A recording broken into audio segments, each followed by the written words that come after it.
और इस वक्त बड़ी खबर आ रही जम्मू कश्मीर से। जम्मू कश्मीर के लिए मौसम की एडवाइजरी जारी की गई है। 6 से 8 नवंबर तक औसत से भारी बर्फबारी का इम्कान जाहिर किया जा रहा है। खित्ते के कई मकामात पर बर्फबारी हो सकती है। लद्दाख और जम्मू कश्मीर में वेस्टर्न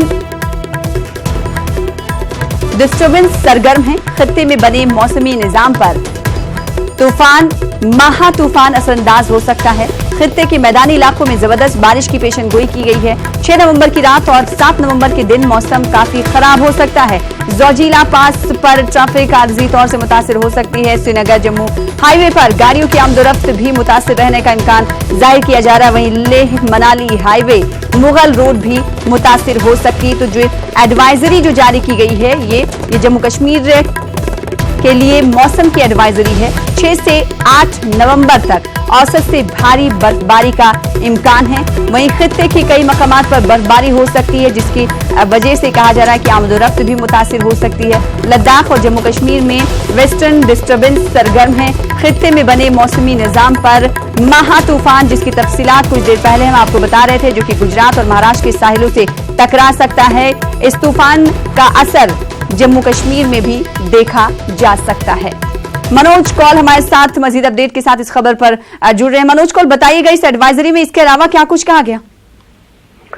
देखें, ये जो एडवाइजरी है, एडवाइजरी 3 दिन के लिए जारी की गई है। 6 से 8 तक जो कहा गया है कि जो वेस्टर्न डिस्टर्बेंसेस जम्मू कश्मीर की तरफ आ रही है वो इंटरेक्ट कर सकती है उस सेंट्रल अरेबियन सी से जो आ रहा है उसके साथ, जिसके चलते जम्मू कश्मीर में मौसम 3 दिन तक खराब रह सकता है। खास तौर पे इसमें जिक्र किया गया कि 6 तारीख की जो रात है, 6 तारीख की रात कुछ ज्यादा इसका खतरा है। उसमें भारी बर्फबारी हो सकती है जो कश्मीर वैली के एरियाज हैं, जबकि जो मैदानी इलाके हैं, मैदानी इलाकों में बारिश की पेशेनगोई की गई। साथ ही ये भी बताया गया है कि टेम्परेचर यानी दर्जे हरारत बहुत कम हो सकता है, जिसकी वजह से लोगों को ये कहा जा रहा है कि वो गर्मी का इंतजाम रखें, खासतौर पे कश्मीर वैली और लद्दाख के रीजन्स में। और जम्मू के डिवीजन के जो पहाड़ी इलाके हैं, राजौरी पूंछ का इलाका हो, वहां पर भी टेम्परेचर में काफी गिरावट हो सकती है। साथ ही इसमें ये कहा गया है कि जो सरफेस ट्रांसपोर्ट है, जो जमीनी ट्रांसपोर्ट है, उस पर काफी असर पड़ सकता है। एडवाइजरी में ये कहा गया है कि Jammu Srinagar national highway, Mughal road और जो जोजिला का पास है, जो श्रीनगर लेह हाईवे में आता है, वो उस एरिया में भी जो ट्रांसपोर्ट है उस पर असर पड़ सकता है।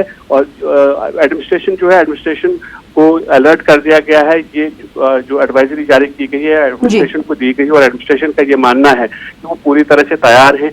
अगर किसी तरह की भी कोई भी जो आपदा आए उससे निपटने के लिए वो तैयार है। लेकिन फिलहाल 6 से 8 तक जो 3 दिन है उसमें से सबसे ज्यादा मनोज कौल, इस एडवाइजरी में जिन जिन हाईवेज का जिक्र किया गया है, क्या इन 3 दिनों के लिए अगर बात ट्रांसपोर्ट महकमे की कर लें या फिर इंतजामिया की कर लें, तो क्या उनकी तरफ से कोई फैसले लिए जा सकते हैं? देखिए, फैसले जरूर लिए जाएंगे। फिलहाल ये जो है अलर्ट जारी कर दिया गया, एडवाइजरी जारी की गई है, और उसके बाद आने वाले दिनों में, आज या कल में, और जो एडमिनिस्ट्रेशन है वो इस पर फैसला लेगी। उसके बाद ये देखा जाए कि मौसम किस करवट बैठता है, क्योंकि जिस तरह से ये एडवाइजरी जारी की गई है, जिसमें जैसे मैंने जिक्र किया कि 6 से 8 तक का कहा गया है, वो 6 की रात बहुत इंपॉर्टेंट बताई गई है। उसमें भारी औसत से भारी जो बारिश है और बर्फबारी है वो हो सकती है। और अगर मौसम खराब हो जाता है तो डेफिनेटली जिस तरह से इसमें ये कहा गया है कि जो हाईवेज है उसमें चट्टाने खिसकने का खतरा रहेगा, चाहे वो श्रीनगर जम्मू हाईवे हो, मुगल रोड हो, या फिर जोजिला का जो पास है वहां पर चट्टाने खिसकने का डर रहेगा। तो अगर बारिश होती है और अगर जो जिस तरह की एडवाइजरी जारी की गई, अगर ये सही साबित होती है ये पेशगोई, तो डेफिनेटली उस तरह के इकदाम किए जाएंगे। क्योंकि हमने पहले भी देखा कि जब सर्दियों का मौसम आता है तो उसके बाद जब एडवाइजरी जारी की जाती हैं और उस एडवाइजरी के चलते ऐसे इकदाम किए जाते हैं ताकि जो मुसाफिर हों उनकी जो है उन्हें कोई जानी नुकसान ना हो, कहीं पे कोई चट्टाने खिसकने की वजह से कोई एक्सीडेंट ना हो, हादसा ना हो, साथ ही उनका जो सफर है वो मुश्किल ना बन पाए। इसलिए हमेशा से एडमिनिस्ट्रेशन, चाहे वो ट्रैफिक पुलिस हो, चाहे वो डिविजनल एडमिनिस्ट्रेशन हो जम्मू और कश्मीर की, वो ये कोशिश करती हैं कि उस तरह के इक़दाम किए जाएं, कुछ एहतियाती तदाबीर की जाएं ताकि आम लोगों को दिक्कत का सामना ना हो। और आज भी यही एक्सपेक्टेड है कि उस तरह के इक़दाम किए जाएंगे, उस तरह के इक़दाम किए जी। अब देखना ये होगा कि इस एडवाइजरी के बाद जम्मू कश्मीर की इंतजामिया इस हवाले से क्या कुछ इक़दाम उठाती है, क्या कुछ एहतियाती तदाबीर लोगों को इख्तियार करने की सलाह देती है। बहुत शुक्रिया हमारे साथ जुड़ने के लिए, तफसीलात फराहम करने के लिए।